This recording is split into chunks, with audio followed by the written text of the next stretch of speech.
Magandang tanghali mga kapatid. At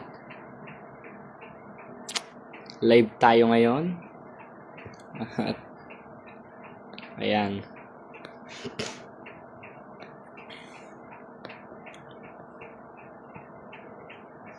Tayo ngayon ay live. Ano ba to? Sticker. May ganito pala dito eh. Bihira naman oh.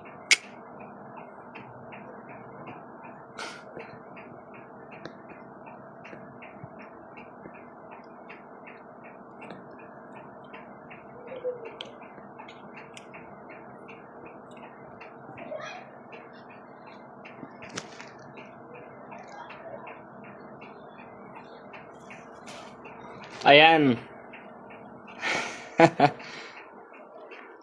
Wedmark. Arvien. Don Algo. Maayong buntag bro Jared. Maayong buntag Igsoon. Don Algo. Ngayon. Wala tayong magawa eh. Aalamin natin itong isang denomination na ito na nagpapakilala sila daw ay Diyos. Sabi ni Dioscoro Encargues, good morning bro, watching from Panangdait City. Morning bro, watching from Davao City. Blue Style, Duka daw. Kasi, itong isang denomination na to nagpapakilala, sila daw ay sa Diyos. Sila daw yung ipinanganak na mang-uli. Pag sinabing ipinanganak na mag-uli, mga born again daw. Sila yung mga nagkakanta-kanta dyan sa mga kanto-kanto, mga, ako po, tinanggap ko na po si Kristo mga kapatid. Dati akong sugarol. Yung mga yan, mga mga sinungaling. Ayan. Arvien Saiditan. Good morning, bro Jared. Watching for Cebu.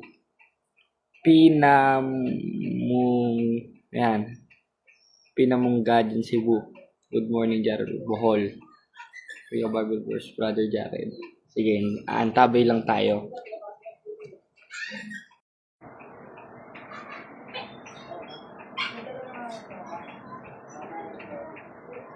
Merong CFD dyan sa Manila. Malayo ko sa Manila, mga brad eh. Dito kasi ako sa Laguna ngayon. Ngayon, merong mga nagkle-claim na sila daw ay totoo, sila daw ay sa Diyos, gaya na itong mga born again Christian kuno. Ngayon, ang binabase nila, yung 3:5 ng 1, na katotohanan sinasabi ko sa inyo, unless the man be born again. O katotohanan sinasabi ko sa inyo, maliban ng ang tao ipanganak sa tubig at spirito, ay hindi siya makapapasok sa kaharian ng Diyos. Ibig sabihin, yung mga born again na nag-claim na sila sa Diyos, binabasa yung 3:5 ng 1, hindi naman nila alam yung konteksto niyan eh. Dahil yung sinasabi sa 3:5 ng 1, na pagkapanganak uli, bautismo yon. Yun yung ikahuhugas ng kasalanan mo. 22:16 ng gawa, at narito, magtindig ka, at ikaw ay magbautismo rin. At yung baptiso, to submerge, at hindi lang to submerge, dahil ang mga Hudyo, eto bang Kristiyanong Igsoon, ano ba ito? Papasukin nga natin ito. Parang naghahamon ng diskusyon. Sige. Paano ba papasukin ito?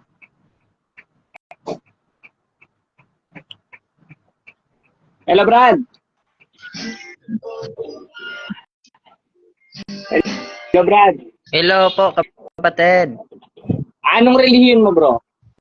Born again Christian, kapatid.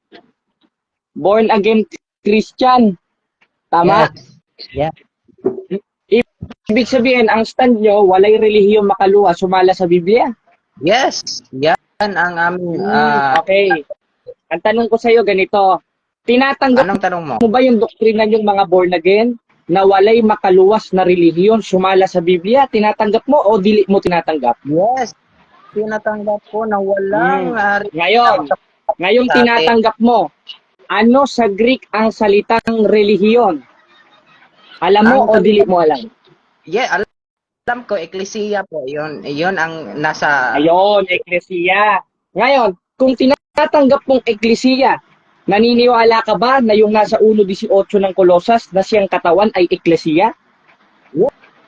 Yes, tayo ang katawan. Mm. At tayo...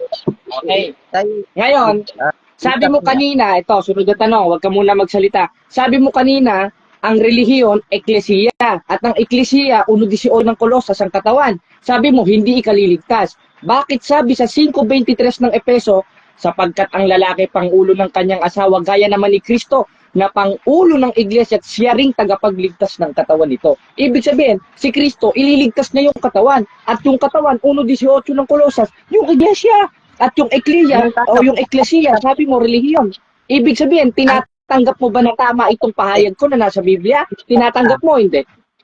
Makinig ka muna, kapatid. Clarification Tinatanggap lang po mo, ito. hindi? Hindi. Sumagot ka sa tanong ko, tinatanggap mo ba o hindi?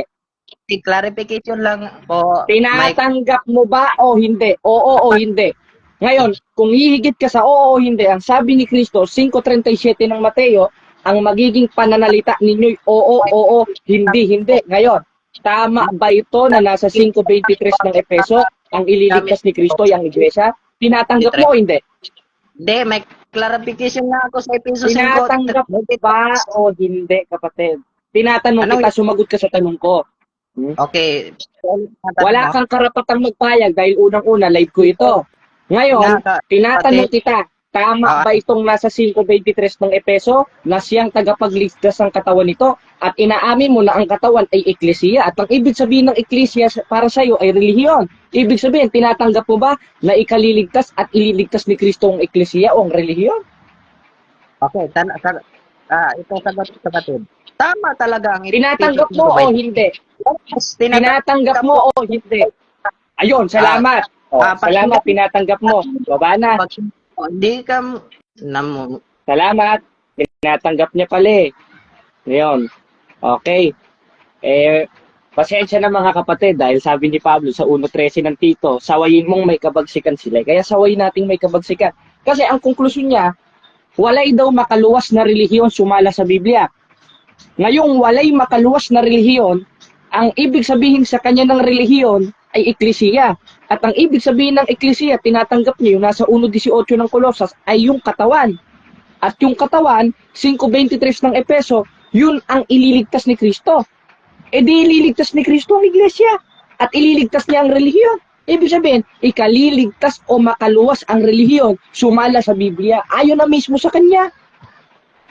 Kinokontra pala nito yung sarili niya. Ngayon, yung tunay na born again na tinuturo sa Biblia, yun yung ipinanganak sa tubig at spirito. Ngayon, may process yun. Hindi yun yung magtataas ka lang ng kamay. Praise the Lord, hallelujah. Sumasampalataya ko dyan, 316, ay born again ka na. Mali. Mali.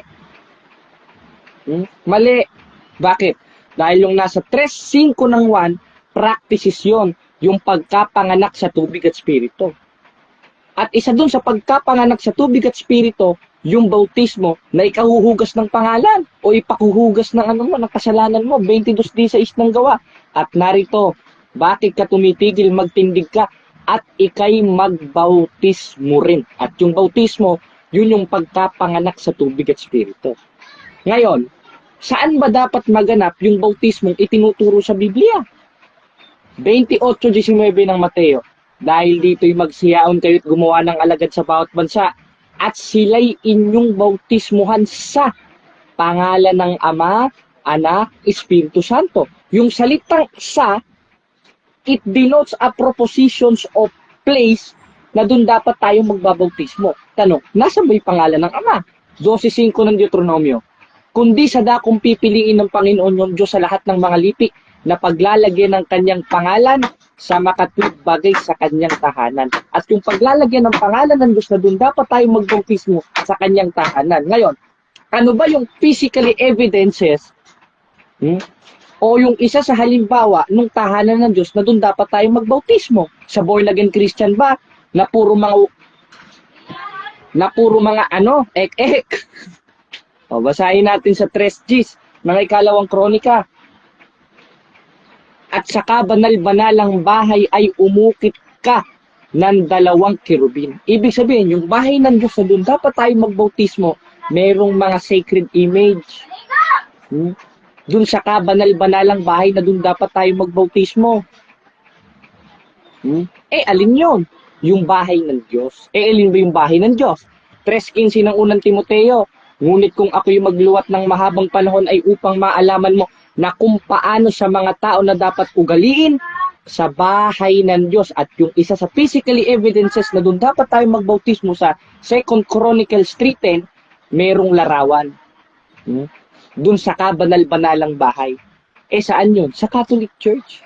Dahil wala naman ng ibang relihiyon na ground or pillar o foundation of truth is the Catholic Church. Katunayan, nasa 3:15 ng unang Timoteo yun. Na doon dapat tayong magbabautismo. Dahil nandun yung pangalan ng Ama. Doon yung dakong pinili ng Diyos 12:5 ng Deuteronomio. Hindi doon sa mga iglesyang itinatag ng tao na mga sulpot dahil hindi naman mananahan ng Diyos doon. 17:24 ng Gawa. Ang Diyos na gumawa ng sanglibutan at lahat ng mga bagay na narito, siya'y palibhasa'y Panginoon ng langit at lupa, ay hindi tumatahan sa mga simbahang itinatag ng mga tao. Gaya ng born-again Christian. Paano nyo sasabihin sa Diyos yan, mga kapatid?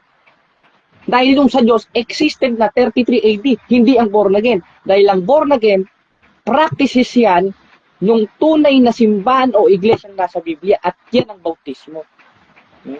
Tanong, ikaliligtas ba? Ikaliligtas. Kung paano naligtas yung 8 kaluluwa sa araw ni Noe, ganun rin tayo ililigtas ng bautismo. At yung tunay na bautismo, magaganap 12:5 ng Deuteronomio, dun sa dakong pinili niya. At yung dakong pinili niya, yung paglalagyan ng kanyang pangalan. At yung paglalagyan ng pangalan ng Diyos, 3:15 ng unang Timoteo, yun ang bahay ng Diyos na siyang iglesia ng Diyos na buhay at haligit sa haligan ng katotohanan. At according to the Catechism of Catholic Church, that is the Holy Roman Apostolic Catholic Church. Hindi ang born-again Christian. Naintindihan ba natin, mga kapatid? Kaya itong mga sulpot na ito, umaamin. Kasi, kapag hindi natin ibinaba itong taong ito, kasi yan ang tinutukoy natin, magkakagulo. Puro yabang lang naman, hindi na ako magtataka ba't may mga ganyang tao na saksakan ng yabang. Basahin natin ang 2 Timoteo 3:1. Datapot alamin mo ito, sa mga uling araw ay darating ang panahong mapanganib, sapagkat ang mga tao ay magiging maibigin sa kanilang sarili, maibigin sa salapi, mayayabang. At isa na doon, yung born again na pumasok kanina, mayabang. Mayabang, mga kapatid. Ngayon, basahin natin ang 3:20-21 ng unang Pedro, na ng unang panahon ng mga Swail ay nagpahinuhod sa harapan ng Diyos noong araw ni Noe. Sabi, sa loob nito'y kakaunti. Sa makatuwid ay 8 kaluluwa ang nangaligtas sa pamamagitan ng tubig. Aba, walang kaluluwa pala naligtas sa pamamagitan ng tubig. Hindi pala yung pagtaas ng kamay. Na ayon sa tunay na kahawig sa panahong Kristiyano, ngayon nagligtas sa makatwid bagay ng bautismo. Bautismo. Ibig sabihin, ikaliligtas yung tubig ng bautismo o yung baptizo sa Greek. At yun, yung tinutukoy sa 3:5 ng 1. Na unless naman to be born again. Ayun ang pagiging born again. At magaganap lang yung tunay na born again, practices yun o sakramento yun sa tunay na simbahan. At yun yung ground and foundation of truth. And according to CCC o Catholic Catechism Doctrine, that is the Roman Catholic Church. Hindi yung mga sulpot na nitukod ng tao. Dahil walang kabuluhan yan. 7:7 ng Marcos. Datapot walang kabuluhan ng pagsamba nila sa akin na nagtuturo ng kanilang pinakaaral o utos ng tao. Saan nagaganap yung utos ng tao? Doon sa simbahang ginawa ng tao. 17:24 ng Gawa at hindi mananahan ng Diyos doon. Gaya ng Eli Soriano. Gaya ni Manalo. Gaya ng mga born-again Christian denomination. Gaya ni Archie Añedes. Gaya ng mga SDA nangitukod ni Ellen G. White. At si Ellen G. White, walay naman authority para makapangaral. 2:12 ng unang Timoteo, hindi ko pinahintulot ang babae magturo ni magkaroon ng pamuno sa lalaki. Ngayon, basahin natin dito sa Seventh-day Adventist Believe, mga kaigsuon. Ngayon, ang sabi sa Seventh-day Adventist Belief at 27 Fundamental Doctrine of Seventh-day Adventist in page 224, anong sinasabi? Mga igsuon, the gift of prophecy was active in the ministry of Ellen G. White. One of the founder. Founder? Sinong founder? Ellen G. White.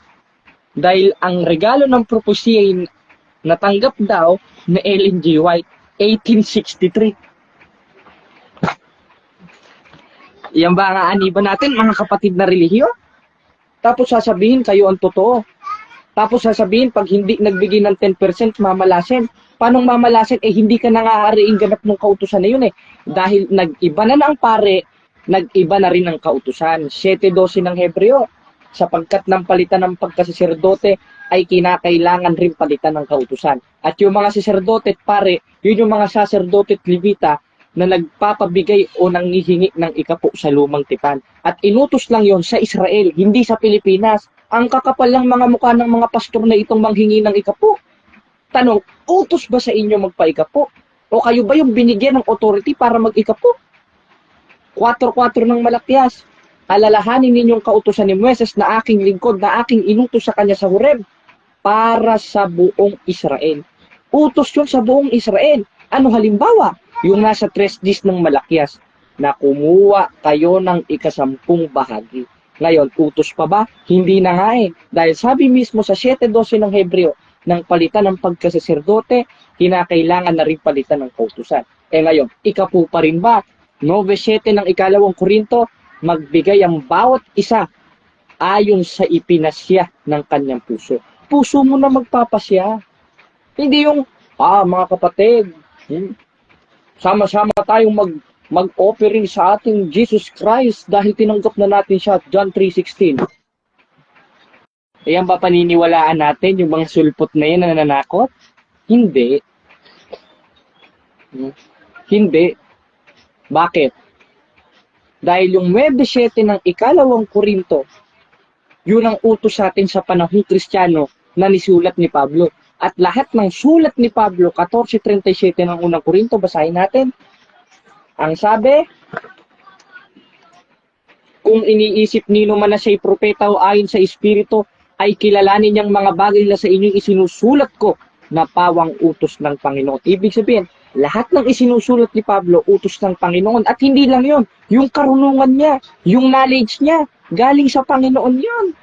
1:12 ng Galacia, sapagkat di ko tinanggap ito sa tao, ni itinuro man sa akin.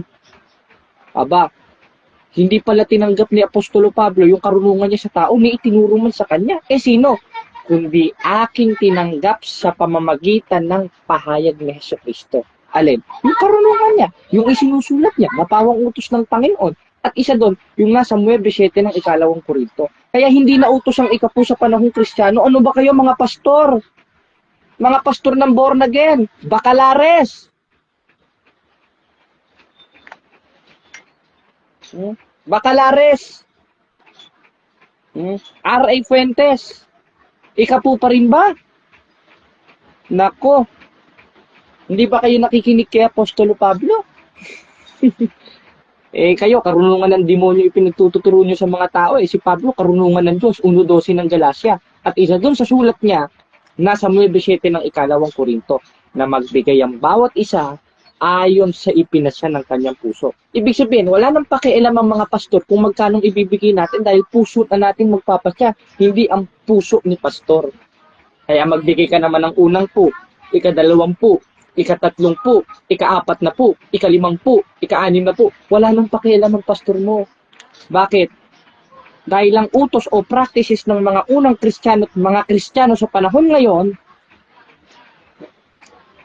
yung nasa 2 Korinto 8:3 na na sapagkat ayon sa kanilang kaya, nagpatotoo ako, at higit pa sa kanilang kaya, nagsiabuloy sila sa sariling kalooban.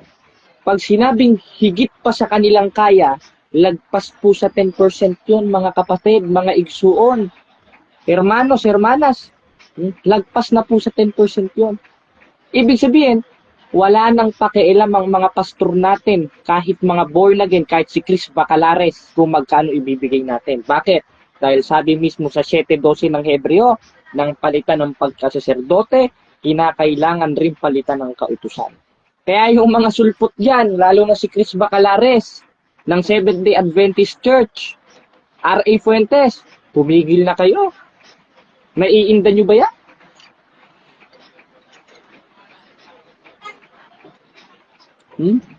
Naiinda nyo ba yan?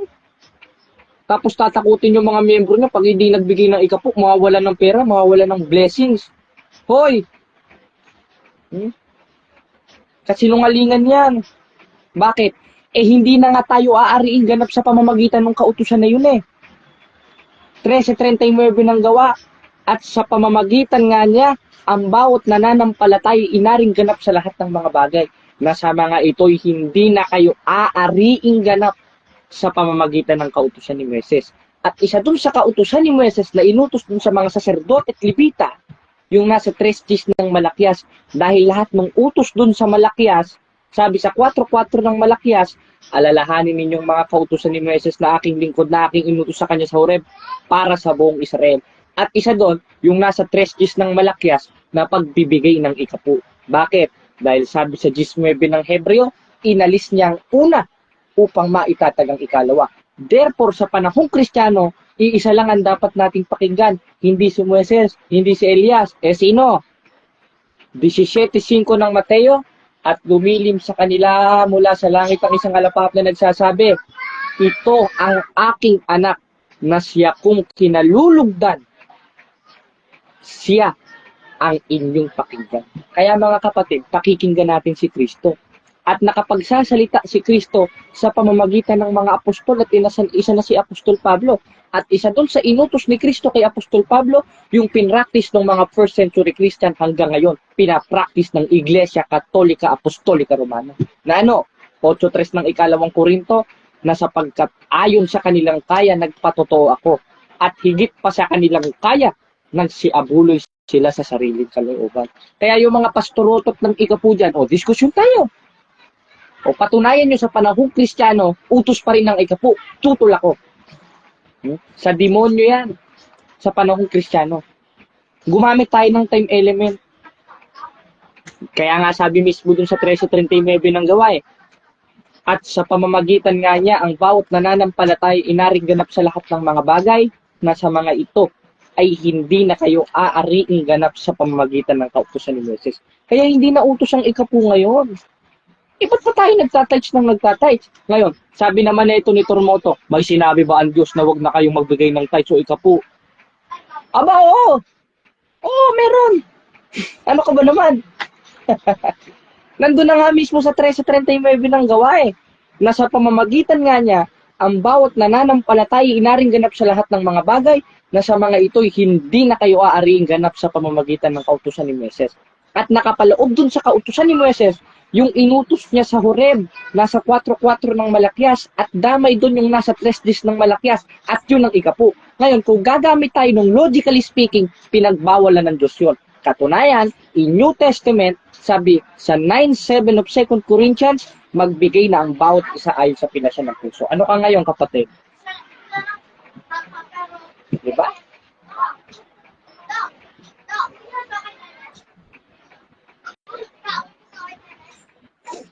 Kaya itong mga pastor na ito, mga kapatid, huwag tayong paakay dito.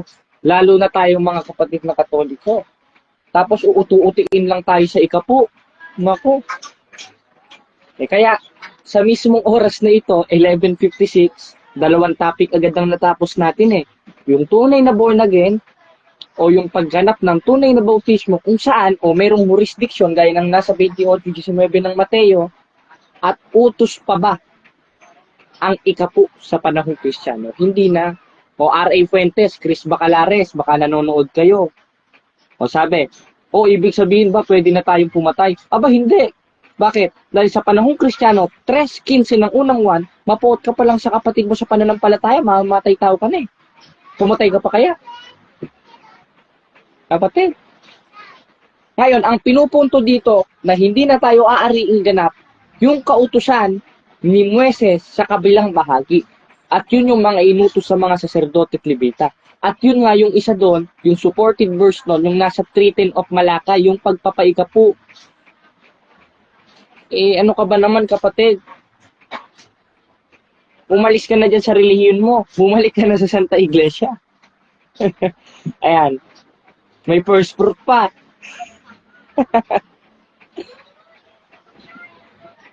Ayan. Alexander Dime. May Cuniberto Traterino. Wait lang mga brad. Lagay natin si Mama Mary dito sa ano natin. Okay. Paano ba ilagay si Mama Mary?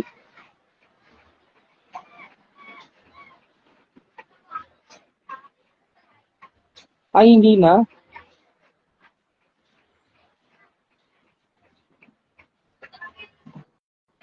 O, sabi naman sa ano, pumasok ka nga dito, Brad. Ano ka ba naman? Diyan ka sa comment nagtatago.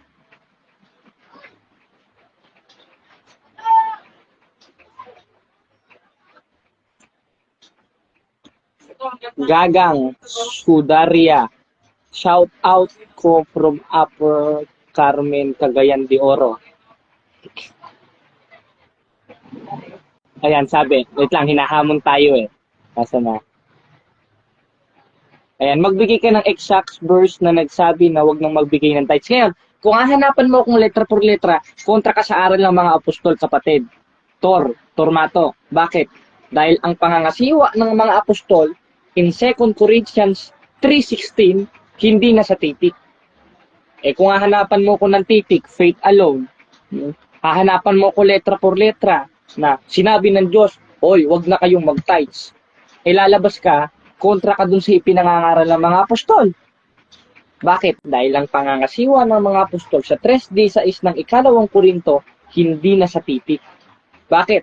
Sapagkat ang titik ay pumapatay. Ngayon, logically speaking, biblically speaking, reality speaking, o sasabihin ko ulit, yung inutos ng Diyos sa 4:4 ng Malakyas, na alalahanin ninyong kautusan ni Moises na aking lingkod na aking inutos sa kanya sa Horeb para sa buong Israel.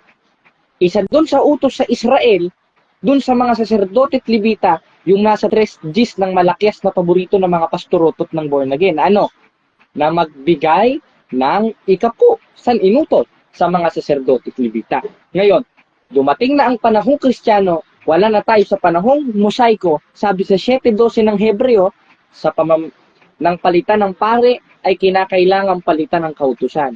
Ngayon, ano yung pinalit na utos? Kailangan pa rin bang mag-tithes? Sabi sa 13:39 of Book of Acts, hindi na kayo aariing ganap sa pamamagitan ng kautusan ni Moises. Ibig sabihin, yung utos sa bagong tipan yun ang dapat nating sundin. At yun yung nasa 9:7 ng 2 Korinto. Na ano? Na magbigay ang bawat isa ayon sa ipinasya ng kanyang puso. At kung yan may utos, wala kayong karapatang sumunod yan, mga born again, dahil hindi naman kayo nag-compile ng Biblia. Wala kayong inambag. Wala kayong inambag sa pagbuo ng Biblia. Dahil ang nag-compile, nag-canonize ng Biblia ang Catholic Church. May inambag ba ang pastor ninyo? Kahit ang ninuno ng mga pastor ninyo? May inambag ba? Wala. Dahil yung collection at selection, nag-umpisa yan 150 AD, 340 AD. Yung canonization naman, 393 AD hanggang 397 AD. At yung translation, 405 AD. Yung verse and chapter, 1230 AD hanggang 1490 AD. Ang mga naglagay ng verse and chapters, Catholic Bishop Langton and Santo Caro divided books by chapters, while Saint Pingon divided the chapters into verse. Catholic Church ang nag-canonize. Catholic Church ang naglagay ng translation. Catholic Church ang nag-collection ng translation na mula sa mga apostol, isinulat nila yung mga nakita at narinig nila, una tres ng unang wat, nagpasa-pasa yan, nagkaroon ng apostolic succession, at ang Catholic Church ang nag-ilang chapters and verses. Therefore, ang Catholic Church ang nag-compile ng Biblia. May inambag ba kayo mga born again? Wala. Kaya wala kayong karapatan dyan. Wala kayong karapatan dyan.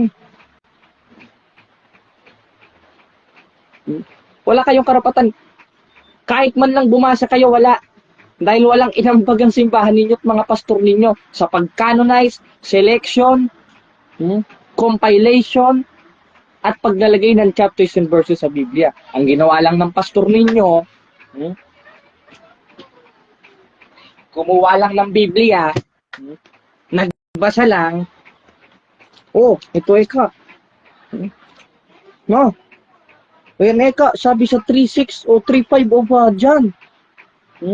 Unless naman to be born again. Nag-born again na kayo. Hindi naman kayo pinatutungkulan dun eh. Yung born again is a sacramental tradition of the apostles na gaganapin sa loob ng tunay na iglesia. At yun ang bautismo. Kaya ang sabi ni Kristo, 28:19 ng Mateo, yumaon kayo sa bawat bansa at gumawa ng alagad at sila'y inyong bautismoan. At yung bautismo, sabi sa 3:5 ng Juan, yun yung pagkapanganak sa tubig at spirito.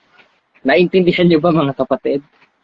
Kaya itong mga born again na ito, falsifikado. Walang ambag sa Biblia, walang ambag sa pag-canonize, walang ambag sa selection, walang ambag sa translation, wala silang ambag sa lahat. Okay, papasukin natin si Tor.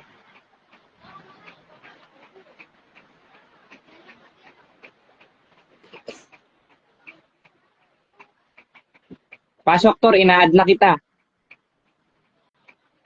Ayan. Hello, Brad. Yes, hello. Anong relihiyon mo? Pastor ka ba? Yes. Pastor ka. Ngayon, ang tanong ko sa'yo, sabi mo kanina, utos pa rin ang pagpapaikapo sa panahong Kristiyano, tama?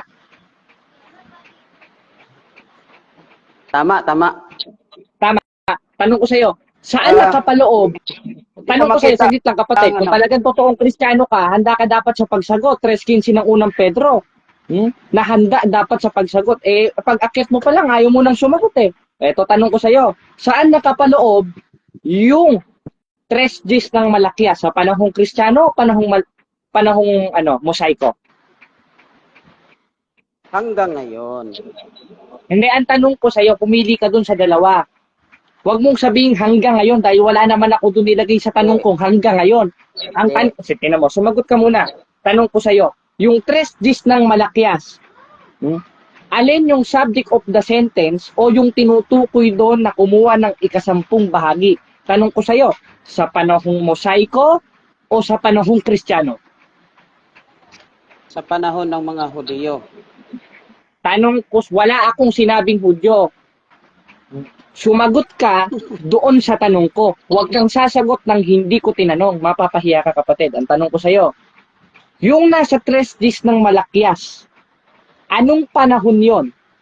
O sa anong panahon inutos yon? Sa panahong mosaiko, panahong patriarka, o panahong Kristiyano? Sagot. Hindi. Pumasok ako muna ang magtanong. Sumagot ka muna sa tanong ko. Program ko ito kapatid. Okay. Ngayon, ang tanong ko sa iyo maliwanag. Yung nasa 3 Gs ng Malakias na kumuha ng ika-10 bahagi, saan nakapaloob na panahon yon? Sa panahong Kristiyano, panahong mosaiko, o panahong patriarka? Sagot.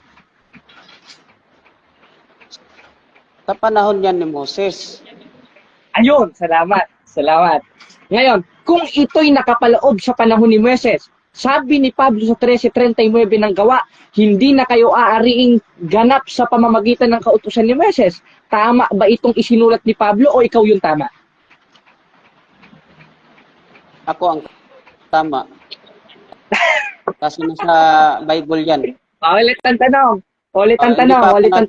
Sabi mo kanina, ipit na kaya sinabi niya ako ang tama tuso talaga itong pastor na ito, Sabi mo kanina, utos ito sa panahong mosaiko. Ngayong utos ito sa panahong mosaiko, anong panahon na ngayon? Panahong mosaiko o panahong Kristiyano? Sa panahon Kristiyano. Ayun. Ngayon ang sinasabi mo. Ngayon, kung ngayon ito ay nasa panahong Kristiyano, sino ang dapat nating pakinggan? Sabi sa 17:5 ng Mateo, si Moises o yung sinisinta kong anak na sinasabi ng Ama o kundi si Kristo? Sino? Si Moises o si Kristo ayon sa 17:5 ng Mateo? Si Kristo at si Moses ang pakinggan. Okay, okay. Sabi mo kanina, si Kristo at si Moises, tinatanggap mo ba ito? Yes. Okay, okay. Kung tinatanggap mo si Kristo at si Moises, ngayon, sinong mas matalino sa inyo ng Ama? Ang Ama na nagsasabi sa 17:5 ng Mateo na itong sinisinta kong anak si Kristo, siya ang inyong pakinggan, wala namang nakalagay na Moises, o ikaw na naglagay ng Moises. Sino mas matalino sa inyo ng Ama? Ikaw o ang Ama? Sagot. Ang Ama na nag-utos kang Moses. Ayun, salamat, salamat. Ngayong sinasabi mo na ang Ama ang mas matalino, ibig sabihin, tama itong nasa 17:5 ng Mateo, ang dapat pakinggan si Kristo, hindi si Moises. Tinatanggap mo ba? Yes or no? Tama lahat ang sinasabi ng Biblia. Ayun, tama, salamat. Sa makatwid, tinatanggap mo, tama rin ng sulat ni Pablo sa 13:39 ng gawa na hindi na kayo aariin sa pamamagitan ng kautusan ni Moises. Tama ba itong sulat ni Pablo o hindi? Tama, pero wala siyang sinasabi Ayun, na tithes. salamat. Okay, salamat. Umamin. Okay. Kain na po muna kayo, Pastor. Okay. Okay, okay na. Umamin. Tinatanggap niya naman pala doon sa 17:5 ng Mateo, ang dapat pakinggan si Kristo. At kung si Kristo ang dapat pakinggan, pakinggan rin natin yung tinuruan ni Kristo. Bakit? Dahil sabi sa 1:12 ng Galacia, lahat ng sinasabi ni Pablo isinusulat niya, galing yun sa karunungan ni Kristo. At isa doon, yung nasa 13:39 ng gawa na na hindi na kayo aariing ganap sa pamamagitan ng kautusan ni Moises. Sabi niya, tama daw yon. Tama! E di hindi nautos ang ikapu. Ay, nako. Pastor, ewan ko, ba't ka nagpastor, kapatid? Umaamin yung pastor. Ay. Kaya yung mga miyembro ni Pastor Tor, mag-isip-isip na po kayo.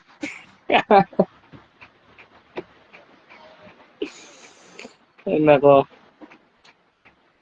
Pinutol ang live. Hoy, hindi ko pinutol yung live. Naka-live pa rin ako, Pastor Termoto.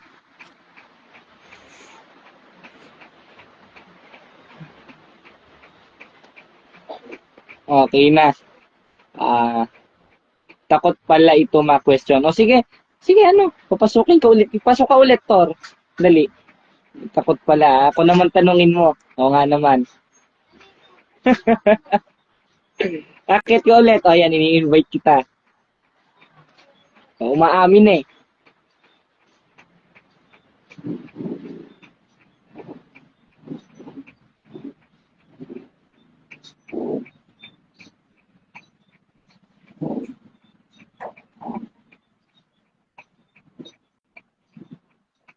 Nasaan na, nasaan na?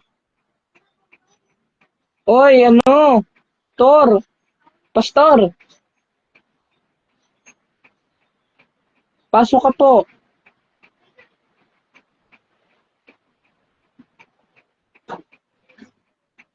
Kasama daw ni Bacalares yon. O tawagin mo si Bacalares. Yung pangutana pastor. Pastor pangutana ba yon?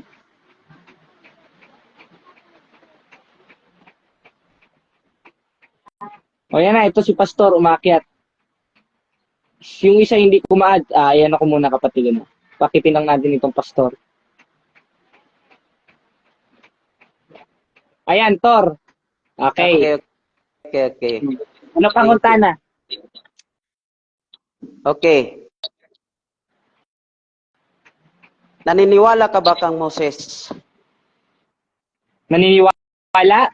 Kung nasa panahong patriarka tayo, dapat akong maniwala. Nasa panahong Kristiyano na tayo. At ang sabi ng higher authority pa kay Kristo, 14:28 tama na. dyan, pasagutin mo ako. Pasagutin mo ako. Okay. Sabi nung ama na mas dakila kay Kristo, saglit lang, ibababa kita kapatid.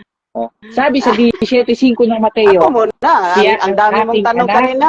siya kung kinalulugdan, siya ang inyong pakinggan. Kaya Ang makikinig dami mong ako kay tanong Kristo sa kanina. panahong Kristiyano. Next question.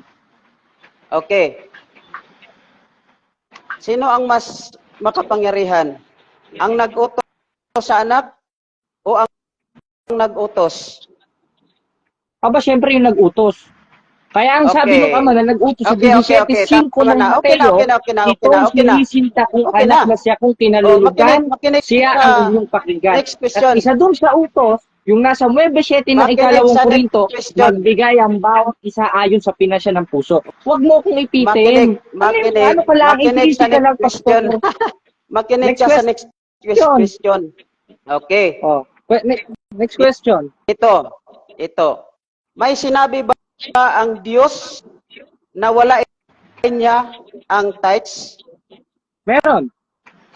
Basahin mo. Meron. Bigyan mo Ito, ako ng ikikik muna exact kita, verse. magpapaliwanag ako ha. Bigyan Ito, wait lang mo ha. ako ng exact verse na sinabi ng Okay, yan. Ito, ikik muna natin mga kapatid dahil hindi makikinig sa sagot natin yan. Ngayon, meron daw bang inutos ang Diyos na hindi nautos ang ikapu sa panahon ngayon? Nandun na nga mismo sa 13:39 ng gawain. Hindi na tayo aariing ganap sa pamamagitan ng kautusan ni Moises. At isa dun sa kautusan ni Moises na nakapaloob sa 3:10 ng Malakyas, 4:4 ng Malakyas, yung ikapu. Ngayon, bakit hindi na tayo aariing ganap?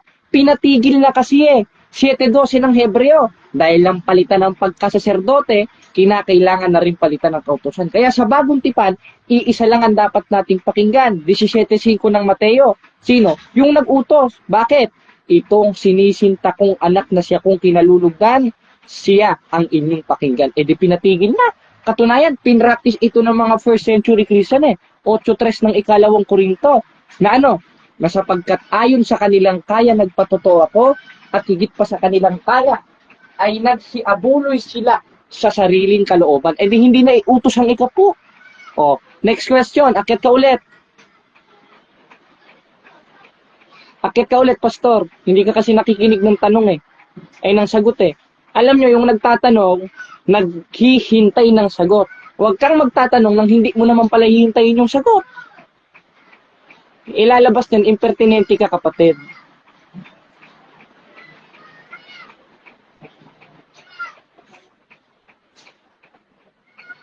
Nasaan na si Thor? Nawala na yata si Thor, blinak na yata ako.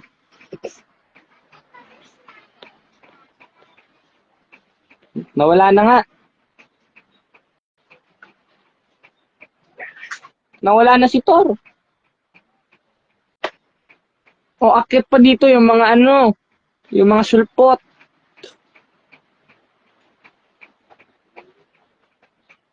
Hindi nakikinig ng sagot Yung nagtatanong, naghihintay ng sagot. Kaya itong pastor na to, hindi sa Diyos ito Bakit?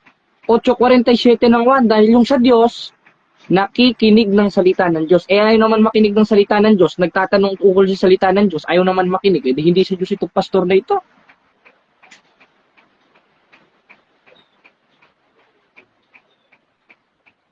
Nawala na. Nawala na yung si pastor. Ba't nawala?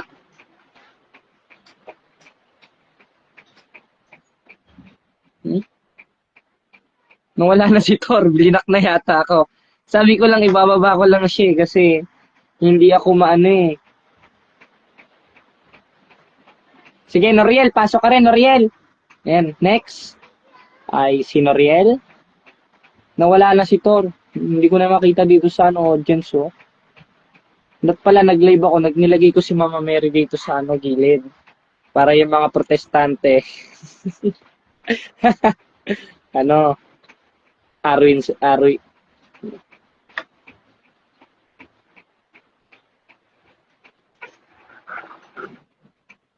Nawala si Thor. Ayan, Sis Mary Jane. Sige, add natin yung isang mga kapatid. Uminom lang paracetamol. Walang pakpak papasok.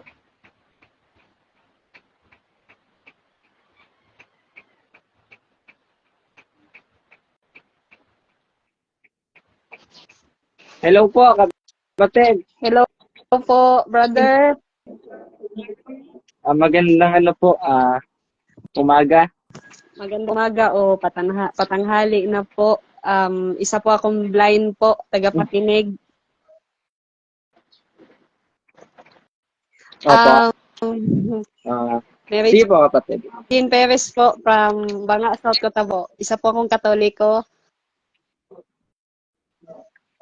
Ako po yung pumip sa messenger. So, ang tanong ko lang, bakit po ba na ang ibang religion magsasab ang tunay daw na bautismo sa pangalan ni Jesus?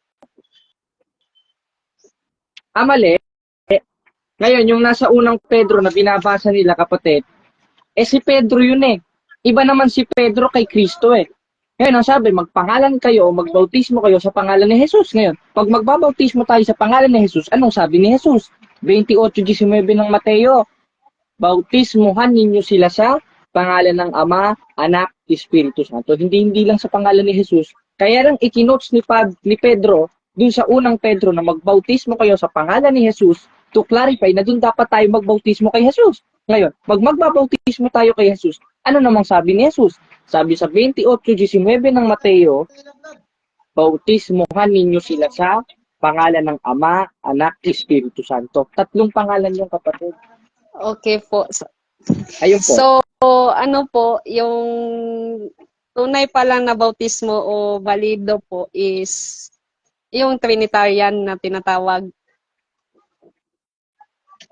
Opo kapatid, dahil yun ang utos eh. Tapos, At kailangan nating sumampalataya doon dahil maliligtas tayo. Basahin natin ang 16:16 ng Marcos. Ang sumampalataya at mabautismohan ay maliligtas. Ngayon, paanong klaseng pagsampalataya? Sabi sa 28:19 ng Mateo, sa pangalan ng Ama, Anak, Espiritu Santo. Yun yung Trinity.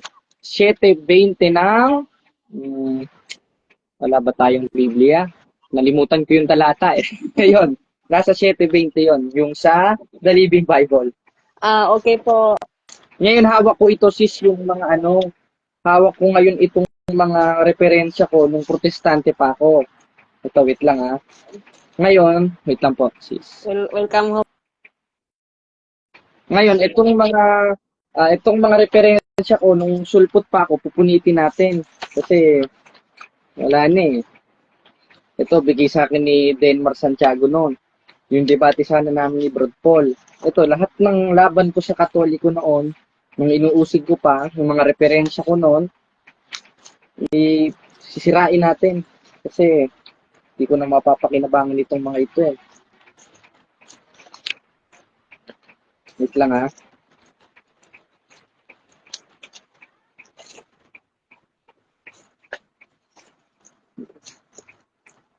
Wala na ba? Ito. Ang dami kong ano dito, rep. Ayan. Halos lahat to kontra sa Katoliko nung protestante pa ako.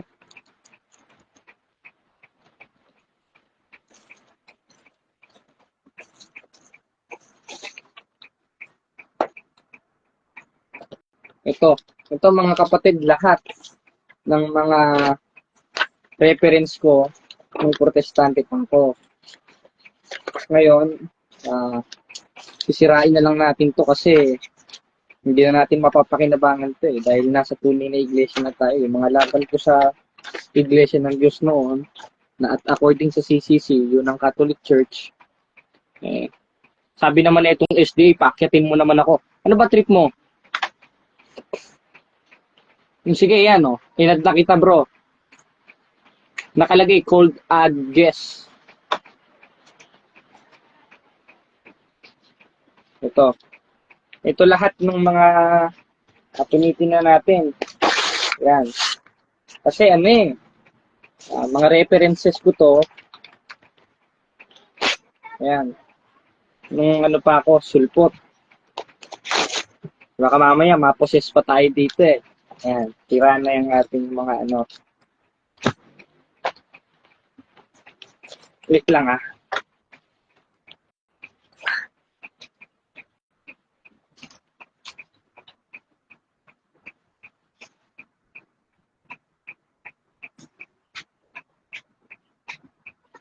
Okay.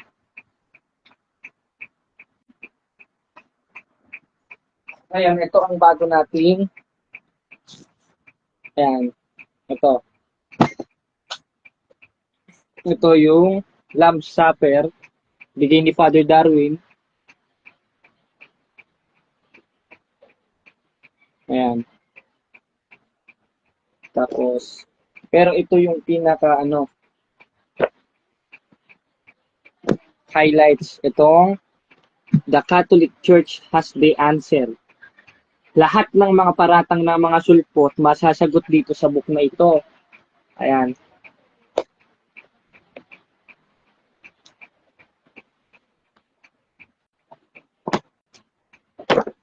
Tapos itong The Faith of the Early Fathers Volume 1. Tapos may Volume 2. Ayan. Tapos, ayan.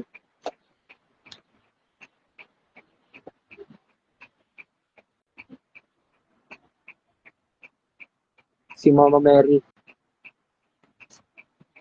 Meron pa dito. Ito.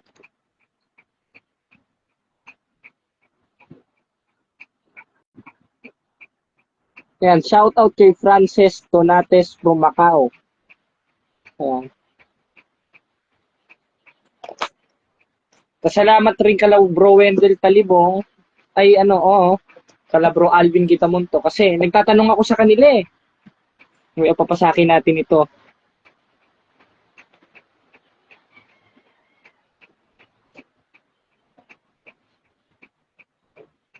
Ba't ayaw ni Noriel? Nakalagay cold add the person nakalagay eh. Ba't ganon? Ba't hindi tayo makapag-add?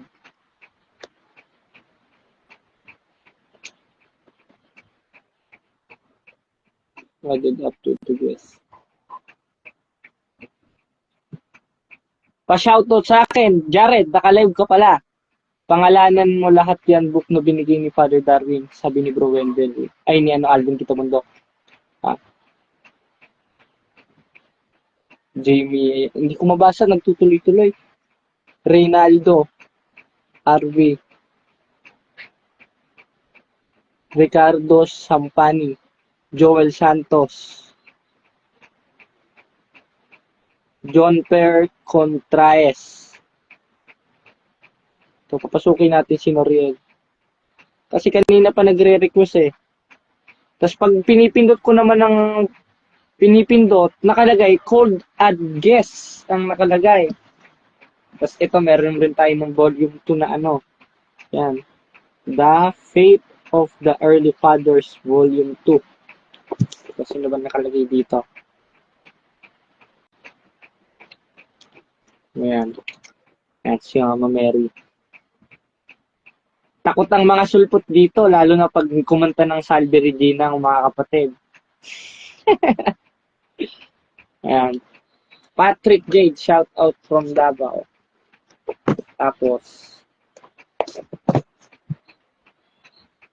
si Bro Alvin.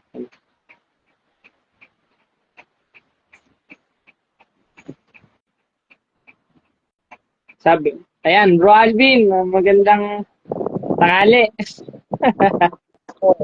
Doon, magandang tanghali. Salamat naman na nakapag-stream ka, Dong Jared. Ayun nga, bro.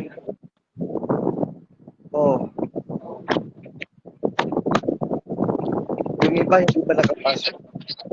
Hindi ko bro, pag yung katulad ng mga ibang mga kapatid, pag ina-add ko, nakalagay cold add. Hindi sila makapasok. Hindi sila makapasok. Oo. Kahit yung Agila, ito, ini-invite ko. Kinakancel naman na kinakancel na itong Agila. Yung si Thor. Wala na ba si Thor, yung pastor na nag-iika po? Agila MJ, ito na lang, sa Russia TV tayo. Ano bang gusto mong tema? Yan, ibang reliyon yan, hindi yan Katoliko. Parang iglesia yata yan, INC. Agila basta Agila bro, yan eh. Yung mga references ko nung sulpo, ito, pinagpupulit ko yung ito eh. Ayun, nasa basurahan na. Pwede mo rin yan itago for reference. Baka gamitin niya ng iba. Huwag mo lang itago mo lang. Kasi kinakot din niya ng iba eh, MCGI, Iglesia ni Cristo, para may reference ka.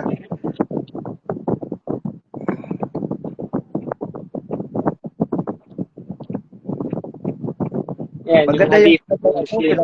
yung mga hindi katoliko. Kaya Yung nga sila bro. Tor, Wala naman si Tur eh, naano siya eh. lumabas. Naip, Hindi na naipit siya dun sa ano eh. sa ikapo. Nasa ikapo. Siguro ang takaw sa ikapo ng pastor na yan bro. Oo. Wala Sa siguro dun sa ikapo. Sinasangkalan nila ang Biblia para makapagkolekta ng ikapo para sa kanila ikabubuhay. Wala namang trabaho yan sila eh. Wala namang mga negosyo yan. Talagang religion lang. Nabasa mo ba Grabe. kanina yung Jared? Binasa mo kanina? Yung Hebreo? Binasa ko kanina bro. Oh, ayon sa kautusan, ang mga pari mula sa angkan ni Levi ay inutusang kumuha ng maikapo mula sa mga Israelita na kanilang mga kapatid, kahit ang mga ito ay mula rin kay Abraham. So paano silang nautusan mga pastor? Hindi naman sila angkan ni Levi. Tapos hindi naman Israelita ang mga tao. Kaya yung ikapo, pasok yun sa batas na binago sa baba. Hebreos 7:12. Nang baguhin ng pagkapari, kailangan ding baguhin ng kautusan. So yung kautusan sa ikapo sa Hebreos 7:5, sa 12, pinalitan na yun at binago na. Dahil bakit binago? Sa 18, sa baba. Kaya nga inalis ang naunang alituntunin. So kasama ikapo, Hebreos 7:5. Dahil sa ito'y mahina at walang bisa, sapagkat walang sino mang nagiging ganap sa pamamagitan ng kautusan ni Moises. Higit na mabuti ang bagong pag-asang tinanggap natin ngayon sapagkat sa pamamagitan nito'y nakakalapit na tayo sa Diyos. Kaya tama yung pinot mo, Jared, yung gawa 13:37-39, na hindi na tayo aring ganap sa kautusan ni Moises kasama yung ikapo dito sa Hebreos 7:5, kama 11:12, kama 18:19. Walang sinumang nagiging ganap sa pamamagitan ng kautusan ni Moises. Kaya naghanap si Tor ng talata na wala na daw, ni walang bisa na daw ikapo. Itong Hebreos 7. Kung intindihin ko ng maigi ng mga pastor, maintindihan nila kasi ang Katoliko, itong sinusunod. Kaya wala nang ikapo sa Katoliko na obligado tayo dahil sa mga talatang nakasulat dito sa Biblia. Isulat po ni Pablo, di ba? Unang Korinto 14:37. Lahat ng sinulat ni Pablo, bawang mga utos ng Diyos. Kaya parang utos na rin ng Diyos na wala ng bisa, wala ng silbi, ang ikapo. Hindi na tayo mag-ikapo sa bagong tipan. Hebreos 7:5, kama 11:12, kama 18:19, gawa 13:39, at marami pang talata sa Biblia. Dito din sa Episodos, dito din sa Episodos, ganun din. Ang daming talata dito. Nagbulag-bulagan lang itong mga pastor eh. Episodos 15. Pinawalang bisa niya ang kautusan. Alin ang kautusan? Kasama yung kapo sa Hebreos 7:5. Kasama ang mga utos. Lahat eh. Wala ditong exception sa Moses, Mosaic Law. Kasama ang mga utos at mga alintuntunin nito upang mula sa dalawang lahi, ibig sabihin ng Israel at ng mga Hintil, ay makakalikha siya ng isang bagong bayan. Ito lang yung Iglesia, Catholic Church, the Universal Church, the Ecclesias Catholicos in Acts 9:31 sa original Greek. Makalikha ng isang bagong bayan na makapag-isa sa kanya at sa gayon ay magkaroon ng kapayapaan. Kung mag-ikapo ng mag-ikapo tayo, parang nagpasakop tayo sa batas ng Israel. Paano na yan maging universal na galing sa Diyos? Galing lang kay Moses, national law lang yan. Actually, ikapo is a national law of Israel. International lang iglesia eh. Universal na, Katolik na. Kaya wala na yung mga bisa, yung lahat ng utos ng Diyos kay Moises. Kasi national law lang yun lahat. Pag ikapo, yung mga bawal baboy, bawal mga pagkain, lahat ng kautusan sa Old Testament, no, mula sa Genesis hanggang sa Malakias, wala lang bisa yun kasi lumang tipan na yun, kaya tinatawag lumang tipan, naluluma na. Dito na tayo sa bagong tipan, o Hebreo 8. hindi binabasa tong buong Biblia eh, tamad to eh. Magbabasa lang ng mga talata na pabor sa ikapo, sa mga alay, para makapangolekta sila, magpapera. Pero yung mga talata na kontra sa kanila, eh, dami, mas madami nga eh. Pabor sa kanila, mas madami dito sa kontra sa kanila. Ayaw basahin kasi matakot, wala lang hanap buhay. O Hebreo 8:11 hanggang 13. Sabi dito, sapagkat patatawarin ko na lang kanilang makasalanan at kalilimutan ko lang kanilang makasamaan. Nang sabihin ng Diyos ang tungkol sa bagong tipan, o sa bagong tipan daw, pinawalang bisa niya ang unang tipan.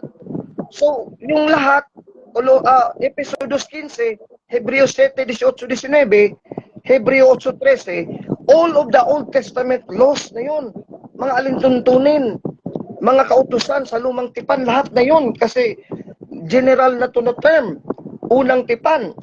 At anumang nawawala ng bisa, ibig sabihin ng unang tipan, ng lumang tipan, ay naluluma. Naluluma nga, kaya nga lumang tipan eh. Hindi pa maintindihan ng mga Sabadista, mga Protestante. At anumang nawawala ng bisa at naluluma, ibig sabihin lumang tipan, ay malapit lang mawala. Ito 2,000 years na tayo ngayon, ikapo pa itong mga Sabadista, mga Baptist, born again. Pamemera lang to eh. Pamemera, 2 Pedro 2:1-3. Ang mga bulaang mangangaral, gawin kayong negosyo, sangkalan kayo. Gawin kayong kapital sa kanilang pamumuhay. O yan ngayon ang nangyayari, 2 Pedro 2:1-3. Sa huling panahon, nilitaw, maraming mga bulaang mangangaral. Pagpeperahan kayo, 2 Pedro 2:1-2-3. Epistola Catholicae ad Sancti Petri Apostoli, the Catholic Epistle of St. Peter the Apostle. Ito na ngayon katuparan, mga protestante na mga pastor at ministro. Sinasangkalan, ikapo. Bilalang bisa na pala dito, letra po letra sa Biblia. Hebreo 7:5, kama 11:12, kama 18:19, Episodos 15, Hebreo 8:13, at marami pang talata sa Biblia. Pati na itong Sabado ng mga Sabadista. Naku, lahat ito ng Sabado eh. Kasi lumang tipan, niluluma na ng bago. Sa bagong tipan, wala nang nagsasabat ng Kristiyano. After ng si Kristo ay mabuhay na maguli sa araw ng linggo. Kasi kung Sabado pa, Sabado sana nabuhay na maguli si Kristo. Bakit pinili ng linggo o ng araw ng isang linggo? Kaya isang linggo yun eh. Ito mga Sabadista, sila Johnson Amican sa Manila, hindi maintindihan eh, mga Tagalog naman. Ako nga, Cebuano ako, Bisaya ako, naintindihan ko ano yung linggo. Linggo nga kasi 70 na yun, linggo. Sunday, isang linggo, 1 week, 7 araw, linggo. Tagalog pa naman itong mga Sabadista na to. Pero takot na to yung Jared na pagdebate sa akin. Ito sila ni Amican, itong grupo ng Manila na Sabadista. Takot na to eh, kasi hindi ito walang alam to sa Grego. Na binago na pala ang Sabat pala sa Grego. Sunday na pala ang bagong Sabat sa Greek Bible. Lahat ng Gospels, Matthew 28, Mark 16, Luke 24, John 20, Acts 20:7, 1 Corinthians 16, Revelations 1:10, at marami pang talata sa Biblia. Itambakan ko ito ng mga talata eh. Wala naman talata to sila na Sabado nagsasabat mga Kristiyano. After Resurrection Sunday, wala kang mababasa din. Pag may nabasa din, patputol ako ng kalingkingan ko dito. O mga Sabadista, kung sa Lamigan, etc. Sino mga Sabadista dyan? Sila Bacalares. Paputol ako itong isang kalingkingan ko pag may nabasa kayong talata, letra po letra, na after na mabuhay na maguli si Kristo sa araw ng linggo, ay nagsasabat pa sila ng Sabado. Anong ka-impertinentehan yun? Linggo na nabuhay na maguli, tapos linggo sila nagmi-meeting, Acts 20:7, Acts 2:46-47. Tapos biglang babalik na naman ng Sabado ulit. Pumupunta sila ng sinagoga araw ng Sabado, gawa 17:1-3. Kasi nandoon ang mga Hudyo na they will preach to the Jews na linggo na araw na ng pagkabuhay na maguli. Basahin nyo lahat ng talata na pumasok sila sa sinagoga. Di ba pinipreach nila doon is linggo, Resurrection Sunday. Hindi sila preach dito, magsasaba tayo mga Hudyo. Walang sinabi dyan ng mga apostol, si San Pablo at mga apostol, walang sinabi dyan. Ang sinabi nila, huy mga Hudyo, Sabado ngayon. Pagkatitihin po natin dito mga Hudyo, ang ipinipreach namin si Kristo na Mesiya, nabuhay na maguli, Domingo, linggo, unang araw ng isang linggo. Yan ang Ebanghelyo, unang Korinto 15:1-3. Ito ang Ebanghelyo. na maliligtas kayo kung inyong tatalimihin at susundin. Na ano? Sa talatang 3:4. Sa ikatlong araw, nabuhay na maguli si Kristo. Hindi sinabi ni Pablo na itong ebanghelyo, magsasaba tayong mga Kristiyano, mga Katoliko. Ako, ano talaga, panluloko eh. Kasi dyan kasi sa sabat na sabat, nabubulikta kasi yan ng lahat na may kapo. Paminira lang yan eh. Sa demonyo yan. Isisatap mo, sinasamba nyo dyan kasi wala na dyan si Kristo. Si Kristo nandito na sa Lord's Day, sa Sunday. Revelations 1:10. I was in the Lord's Day worshiping, Living Bible Translation. Revelations 1:10, paborito ni Soriano. Living Bible Translations, Bahayag 1:10. Worshiping ang mga Kristiyano, si Juan Apostol. Lord's Day, Sunday yun. Sabado ng Sabado pa rin itong mga Sabadista. Kakapal ang mukha nito. Dapat mahiya kayo mga Sabadista, hindi nyo kaya, tutulan to. Ang tagal ko na dito nagdidebate. Sa katagalan ko na, tumatanda na ko, wala na akong buhok. Wala na, umiiwas na lahat eh. O wala nang... Pati ba si Thompson, Richard Thompson? Yes, si Thompson nakipagdebate isang beses lang ukol sa Sabat. Natalo ko pa, nabugbog ko pa. Kaya hindi na umulit. Sabi niya, Brother Elvin, out of respect, I will debate you this first time, but also the last time. Una na tong pagkakataon, Brother Elvin, harapin kita, ito na rin ang huli. Out of respect to you, kasi hanahaw mo lang ko. Di nabugbog ko si Thompson. Kaya, tama yung sinabi niya na last na yun kasi ayaw niya nang umulit sa akin kasi bugbugin ko ulit siya eh. Kasi ako lang debater ng Katoliko, I would challenge every non-Catholic na debater na talagang ipopost ko sa Facebook. Bugbugin ko talaga kayo. Pag magdebate tayo, sigurado matalo talaga kayo. Wala kayong panalo sa akin. Kasi isa, ang sinasandalan ko, may knowledge of the Greek and the Latin and the Hebrew, Old and New Testament. Meron akong Greek Septuagint dito. Iyan sila American, mga Sabadista. Walang nga yan Greek Septuagint version ng Bible sa Old Testament. Old Testament ng Old Testament, yung original Greek, hindi nga alam. Yung Latin na Vulgata, wala din sila sa Old Testament. So paano sila maging ministers of the word? Luke 1:1-3, ministro sa salita ng Diyos. Hindi nga alam ang original eh. Kaya Katoliko lang nag-aaral ng original.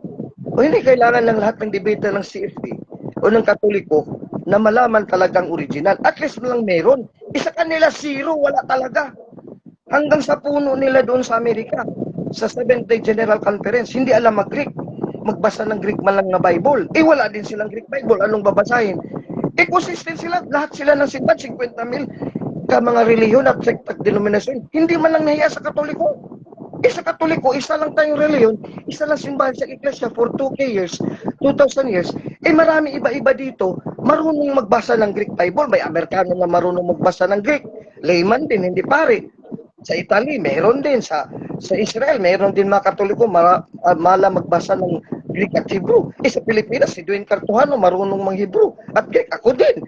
Siguro may mga pare pa kasi maestro ko to mismo, marunong ng Greek at Hebrew.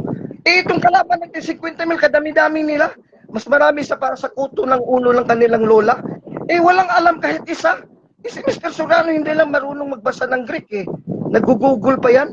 Si Manalo, mga ministro ni Manalo, patutsada lang at pa-blapping-blapping na marunong mang Greek, hindi naman pala. May kodigo eh. Dapat walang kodigo. Ikaw talaga ang ministro ng salita ng Diyos. Kung hanggang sa kadululuhan, sa original na mga Greek version ng Bible ng New Testament, sa Biblia, Old and New Testament, alam mo at least konti, at least malang meron, especially key doctrines of the church. Ito makalaban natin, mga cardinal doctrines na, Sabat, hindi alam dito sa Greek Bible, ano ang Sabat? Ang Sabaton dito sa Greek Bible, New Testament, dalawang uri na. May Sabaton na yung sa Hudyo, hindi niya na yung sa Kristiyano. May Sabaton din sa Kristiyano na. Hindi alam yun.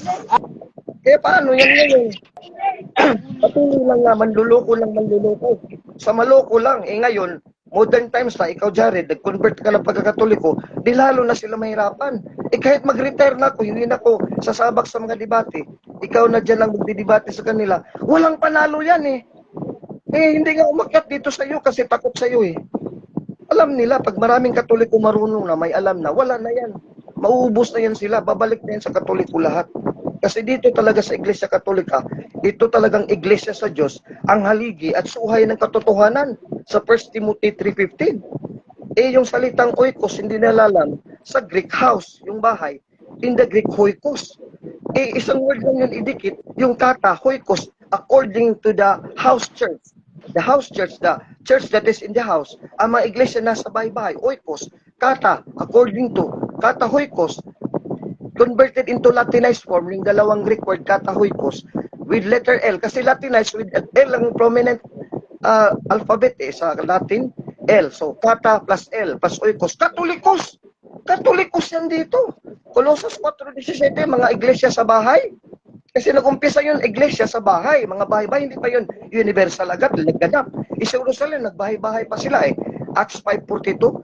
Katolikos na yun, katolikos, ten ecclesian. Katolikos, sin, ecclesian. So, katolikos yung two words, two Greek words, kato and oikos. House-to-house church. Ginawang Latinized ng Iglesia Katolika kasi wala naman ibang reliyon doon sa panahon hanggang 15th century, 16th century sa time of Reformation. Kasi Martin Luther is the first father of Protestantism in the 16th century. So yung Katolikon, ten ecclesian, na Latinized yun from the Greek, two words, kato, oikon, with letter L, kasi L yung prominent letter, Katolikon, ten ecclesian, Katolikon, sin ecclesian. Wala nagdidebate noon for 1600 years. Paglabas ng mga sugot, ayun na. Nagpili-pilian na sila. Iglesia ng Diyos, 1 Timothy 3:15. Iglesia ni Cristo, Roma 16:16. Sino nagpili dyan? Mga tao lang, yung mga pundador nila. Iglesia ni Cristo, si Felix Manalo, nang lumabas si Perez, at yung kasama niya, si Chupilo Ora, nagrebelde sila sa Ora Rebellion in 1936. Di nagpili sila ngayon, iniwan nilang Iglesia ni Cristo, Roma 16:16. Anong pinili nila? Iglesia sa Diyos kay Cristo Jesus. 1 Timothy 3:15. Tapos dinagdagan pa sa rehistro sa bansang Pilipinas Incorporated. Wala na sa Biblia Dapat kasi yung mga Tagalog at sa mga English, mga Church of God sa Amerika, Iglesia sa Diyos dito sa Pilipinas, at least man lang sa Grego, sa Athena, dito sa Thessalonica, sa Roma, kasi buhay pa itong mga Greek cities dito sa Bible. Sa Jerusalem, meron silang Ecclesia Toitio. At least man lang, meron silang kahal, Kyrio. Kahal, Kiri. Ibig sabihin, iglesia ng Panginoon doon sa Jerusalem. Wala nga silang Hebrew church wala silang Jerusalem church na lokal. Walang Roman church. Kaya walang pro-Romayos, Catholicist Ecclesia. For 1600 years, Dong Jared, yung Katoliko, walang yung nagdidebate noon. Pati nga si Martin Luther, alam Katoliko talaga Kaya sa credo sa mga apostol, 1st, 2nd century, and 3rd century, credam, onam, sanctam, catholicam, apostolicam, ecclesiam. I believe in one holy, Catholic, Apostolic, Roman Church. Sa tatlo yan na mga Apostolic Creed, Nicene Creed, Athanasian Creed, Apostolic Creed, 1st, 2nd, 3rd century. Walang kumukontesta nun, walang nagdedebate. Kasi Katoliko talaga. Kasi Latin naman ang original na international language sa time ni Cristo. Greek pa yun after ni Alexander the Great. Nang namatay si Alexander the Great, mga 300 BC, na-separate na yung four generals niya, ang whole Mediterranean world sa kanyang Greek Empire. Greek pa rin yun ang international language. Pagdating ng mga Caesars, naghari na namuno ng mga Romano na emperador. The Roman Empire took over the Greek Empire of Alexander the Great. Naging Latin na. Sino lang ang iglesia na merong Latin language, merong Greek? Katoliko lang. For 2,000 years hanggang sa pagbalik ni Cristo. Kasi John 19:19 to 20, sinulat ng titulo ng hari ng Israel, ng hari ng mundo si Kristo, ang hari ng Israel. Ang Israel na tunay ngayon, ang buong simbahan na, ang buong sanlibutan na, sakop na ng bagong Israel. Hebreo 12, 22, 23, Galatia 6:16, at marami pang talata ng Biblia. Kaya ang bagong Israel, ang Catholic Church na. So itong bagong Israel, ito ang pamunuan ni Kristo. Anong titulo niya sa kanyang pagkahari? In Greek, in Latin, and in Aramaic or Hebrew.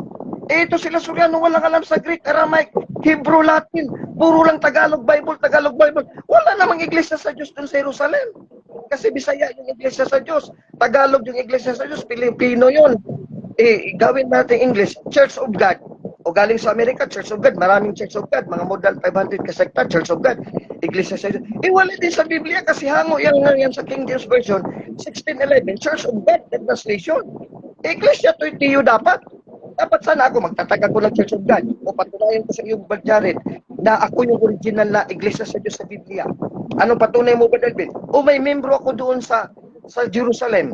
Ecclesia Toitio, ang grupo namin. Yung nakarehistro sa Jerusalem 2,000 years ago. Patuloy pa rin hanggang ngayon. O translate lang ako dito sa Pilipino, dito sa Pilipinas ng Iglesia sa Diyos. Pero meron talaga akong branch doon. Sila lahat 50,000 wala eh.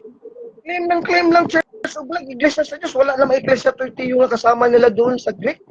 Mga Greek-speaking countries to ito. Thessalonica, Colossus, lahat ng mga sulat sa Biblia sa New Testament across the Mediterranean world is under the Roman Empire. Mga Latin and Greek speaking. Oh, ito ang mga hindi alam ng mga hindi Katoliko. Kasi nga, ang kakulangan din natin sa Iglesia Katolika, hindi tayo nag-aral ng original tapos hindi natin pinipreach talaga letra po letra yung nakasulat sa Biblia, ang buong Biblia. Bagalit kamer tayo. Pag nag-react lang tayo na sumagot sa mga atake nila. Pero kung sana, nung unang araw pa tayo pang nagpipreach talaga, mga letra po letra sa Biblia, wala na magtatatag ng simbahan. Kasi mabisto sila na wala pala talaga sila sa Biblia. Katoliko pala nasa Biblia. Amen. Nung Jared, ito lang ako, may lakad ako. Oh, may lakad Sige, ako, sige, no? bro. Oh, Sige, labas sige, bro. Ingat, bro, bro Alvin. Patuloy mo lang yung live stream mo dyan. Patuloy mo lang. Maraming salamat sa pagpasa sa akin. Sige, ibaba mo na ako para makapasok ng iba. Maraming salamat Sige sa po, bro. iyo. Patuloy mo lang. Salamat po, kapatid na Alvin kita mo to.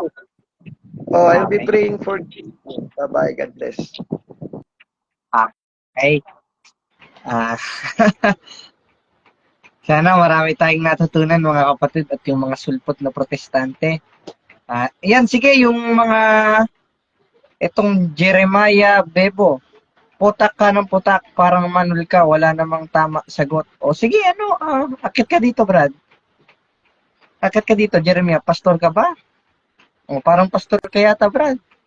O akit ka dito. Makakaakit ba ito? Ito, Iglesia ni Cristo ni Manalo. Yan.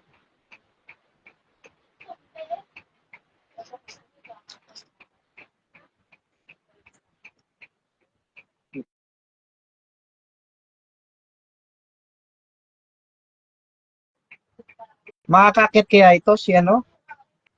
Sige, pakitin natin.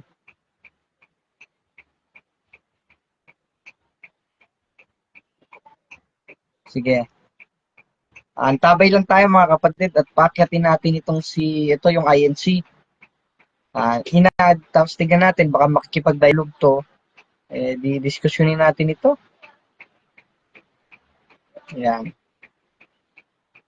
Nakakakit kaya. Adding ka bro. Ayan. Sige. Ako, may... Jared. INC ka ba, Brad? Yes. INC, may tanong ako sa'yo. Kayo, Katolik po ba kayo? Katolik? Hindi ba halata? Kaya ang Ecclesian Catholicos 9:31 na gawa. Kayo? Ito po, yung aral po ba ninyo sa Katoliko ay nasa Bible po? Aba, oo, lahat nasa Bible. Ang aral lang naman ni Manalo, yung wala sa Biblia, gaya ng hapunan sa umaga. Kaya ang tanong ko sa iyo, meron ba sa Biblia na hapunan sa umaga? Jared, ako yung magtatanong sa'yo kasi right Kaya nito nga, eh. ito kapatid, programa ko ito, may karapatan rin ako magtanong. Ito ang tanong ko Kaya sa iyo. ang- Nasagot ko na. Lahat ng aral ng Katoliko nasa Biblia. Ngayon, kung maghahanap ka ng letra por letra, aba, kontra ka sa Biblia dahil ang aral ng mga apostol, tinan mo naman, ayaw mo naman ako pasagutin. Iba talaga itong iglesia ni Manalo, ayaw magparaan ng kapwa-tao eh. Ako nakapagtanong sa'yo, daldal ka ng daldal eh. Parang halatang ayaw mong takot sumagot ka. sa tanong ko eh. Kung talagang totoong Kristiyano ka, 3:15 ng unang Pedro, handa ka sa pagsagot. Ang tanong ko sa'yo, iglesia ka ni Manalo. Ito tanong ko sa'yo, iglesia ni Manalo ka ha? Ito tanong ko sa'yo. Meron ba sa Biblia na hapunan sa umaga? Meron o wala?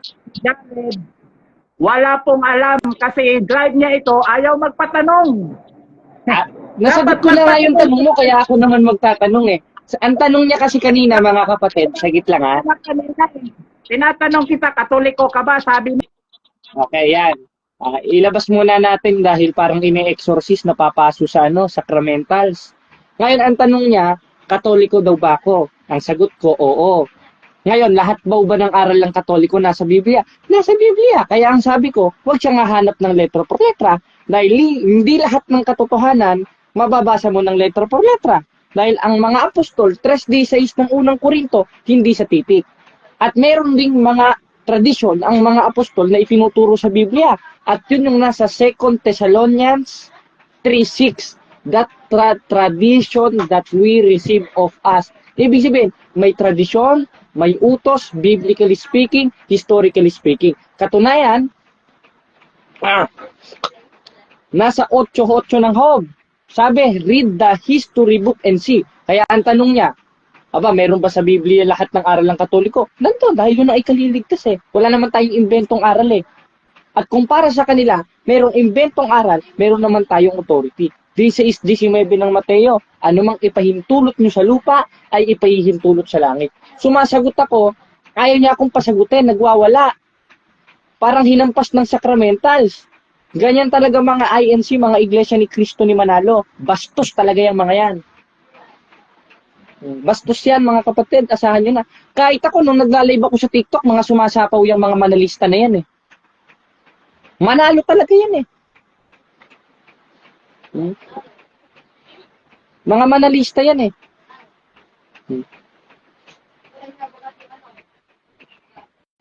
Ganun kasi sila doon. O mag-discuss. Ikaw nga ang duwag, ayaw mo ipakita mukha mo eh. O mag face to face tayo ng diskusyon. O, latigo, dapat sa'yo nilalatigo ka eh, ng aral. 2:27 ng Apokalipsis. Nagtatanong ka, ayaw mo naman ako pasagutin. Ngayong nasagot ko na yung tanong mo, ako naman magtatanong sa'yo. Ayaw magpatanong. Tapos sasabihin, ako nang ayaw magpatanong. Sinagot ko na nga yung tanong niya eh. Siya, ayaw niyang sagutin yung tanong ko. Hindi Kristiyano itong taong ito. Bakit? 3:15 ng unang Petro dahil ang karampatang pagsamba kay Kristo sa panahong Kristiyano, yung handa sa pagsagot. Sumasapaw, bastos talaga.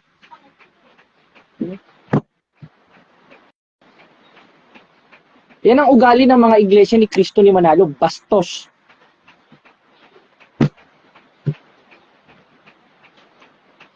Parang ine-exorcise, sabi ni Bro Rapi. Umakit ka ulit. Pag-usapan natin ng Christology. Patunayan mong tao si Kristo, patunayan kung Diyos si Kristo, mula pa sa pasimula, umiiral na. Akit ka dito, bro. Nag-iingay ka o kaya mag-set up tayo ng diskusyon sa Russia TV. Kasi kung dito tayo magdidiskusyon, sasapaw ka ng sasapaw, wala naman tayong dito, mute, tsaka wala naman tayong studio eh.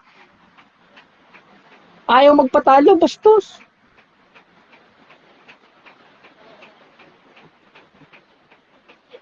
Sayang hindi ko kasi malagay dito yung picture nung nung Iglesia ni Cristo ni Manalo na mayroong rebulto. Nag-alay si Manalo ng bulaklak.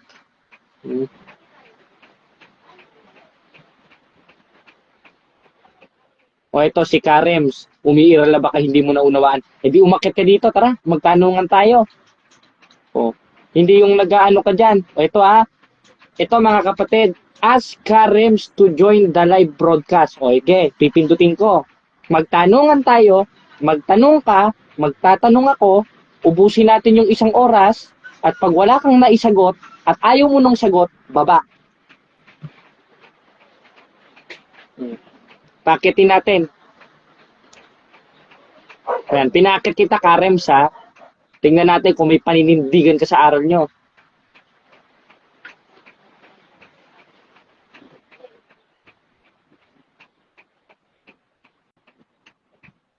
Ayan, hinihintay pa rin kita, Karems.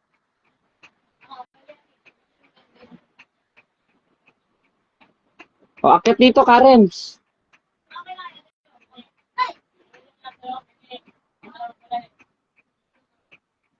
O, wala na, hindi na umakyat.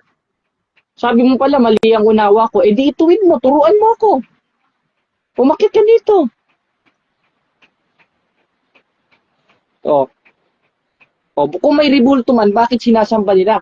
Walang aral ang Catholic Church na tayo ay sumasamba sa rebulto. Ngayon, kaya tayo nagpapatira pa to respect gaya nung ginawa ni Josue dun sa Holy Covenant. Basahin natin ang 7:6 ng Josue. At hinapak ni Josue ang kanyang mga suot at nagpatira pa sa lupa sa harap ng kaba ng Panginoon. At yung kaba ng Panginoon, according sa mga apostles, in Hebrew 9:5, anong sabi? At sa ibabaw nito ang mga krubin ng kaluwalhatian na nagsisililim sa luklukan ng awa. At yung luklukan ng awa, yun yung Holy Covenant. At ginawa dun sa Holy Covenant o sa kaba ng tipan na pinagawa ng Diyos na merong dalawang larawang inanyuan na kerubin, nagpatira pa si Josue doon. Nagpatira pa eh. Nagpatira pa. O basahin ulit natin sa 7:6 ng Josue. At hinapak ni Josue ang kanyang mga suot at nagpatira pa sa harap ng kaban ng Panginoon. Ngayon, sasabihin ng mga protestante, sa mo naman kanabasa na ipinrosisyon yan. Aba, meron. Meron. O, basahin natin ulit sa 6:6 ng Josue. At tinawag ni Josue ang anak ni Num, ang mga saserdote at sinabi sa kanila, buhatin ninyo ang kaba ng tipan. Binuhat nila, ipinrosisyon nila, at hindi lang ipinrosisyon, sabi sa 7:6 ng Josue, nagpatira pa si Josue. To worship? No. To respect, dahil ang Holy Covenant o yung kaba ng tipan, banal yun. Ngayon, si Manalo, sabi dun sa picture, nag-aalay ng bulaklak sa rebulto ni Felix Manalo. O paano magiging totoo yan? Diyos-Diyos sa nalabas niyan. Diyos-Diyos yan eh. O ngayon, gamitin natin yung talatang para sa kanila. Yung nasa Exodus 5:20. O ibalik natin kay Manalo. O bawal ang rebulto. Ba't kayo nagre-rebulto? Bawal pala. O di ba yun ang logic nun mga kapatid? O papasukin natin itong mga sulpot na ito.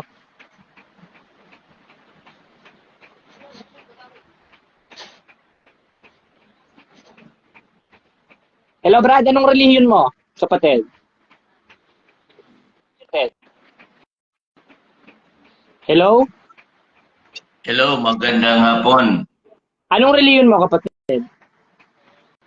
Ako ay mula sa tunay na relihiyon. Ano nga, tinatanong kita, hindi ko sinasabi kung tunay o hindi. Ang tinatanong ko, yung Ang pangalan. relihiyon ko ay ang relihiyong nakasulat sa Biblia. Ano nga? Ano nga? Yung relihiyong nakasulat sa Biblia. Ano nga? Magbasa ka. Di ba, ang sabi nyo, 1:3 ng Apokalipsis, mapalad ang bumabasa. Ba't tayo mong bumasa? O, ito Ano ang relihiyon o sekta nyo? Ang Basa. relihiyon na nasa Biblia na itinayo ni Kristo sa Mateo 16:18 na Iglesia ni Kristo na Ayun, tinawag okay. ni Apostol Pablo Ibig na sabihin, Iglesia ni Kristo. Okay. Okay, ibig sabihin, para pala sa'yo, ang opisyal na pangalan ng iglesyang nasa Biblia ay Iglesia ni Kristo. Tinatanggap mo ba to? Yes or no? din yan. Catechism of the Catholic Church Oh, ng Katoliko at Okay. Okay, ito muna. Catechism of the Tumahimik ka muna. Modern Tumahimik ka muna. Tumahimik ka muna. Okay, Tumahimik ka muna, magtatanong lang ako kasi nagpapatanong ka, di ba? Ito, sagit lang kapatid. Hindi, nagpapatanong Ikaw ang ka, di ba? tinatanong ko eh. Di ba, Ito tanong ko nagpapatanong sa'yo. ka? Tingnan mo naman. Hindi, ako Ganito- magtatanong. Ganito talaga kabastos ang mga iglesia ni Ako Manalo. magtatanong, live mo to eh. Okay. Ganito talaga kabastos sa mga iglesia ni Manalo. Okay. Ngayon, ako ang nagtatanong sa kanya. Ako ang nagtatanong sa kanya. Ang sinasabi ko sa kanya, tinatanggap mo ba na ang opisyal na pangalan ng iglesia, Iglesia ni Cristo? Ngayon, kung ano-ano nang sinasabi, o di ba? Hindi maayos na kausap itong mga iglesia ni Manalo na ito. Kaya mga kapatid, yung mga nagla-live, wag niyong papasukin ang mga iglesia ni Manalo. Labanan nyo sila face to face para merong kaayusan. Basahin natin ng 14:40 ng unang Korinto. Dapat gawin ninyong may karapatan at may kaayusan. Ngayon, nagtanong siya. Ginamit niya yung 16:18 ng Mateo. Ngayon, out of context siya doon. O sige, gamitin natin ang argumento nila. O sa 16:18 ng Mateo, sinabi, sa ibabaw ng batong ito, itutuod ko o tinukod ko ang akong iglesia. At yung iglesia na yon, sundan rin natin ang argumento ng mga iglesia ni Manalo, 1:18 ng Colosas, siyang ulo ng katawan sa makatwidbagay ng iglesia. Si Kristo ulo, katawan ng iglesia, iglesia ni Kristo. Ngayon, ano ba yung iglesia ni Kristo according sa pasugo ng iglesia ni Manalo? O basahin natin sa pasugo ng iglesia ni Manalo. Dito sa kanilang pasugo, nung July, August,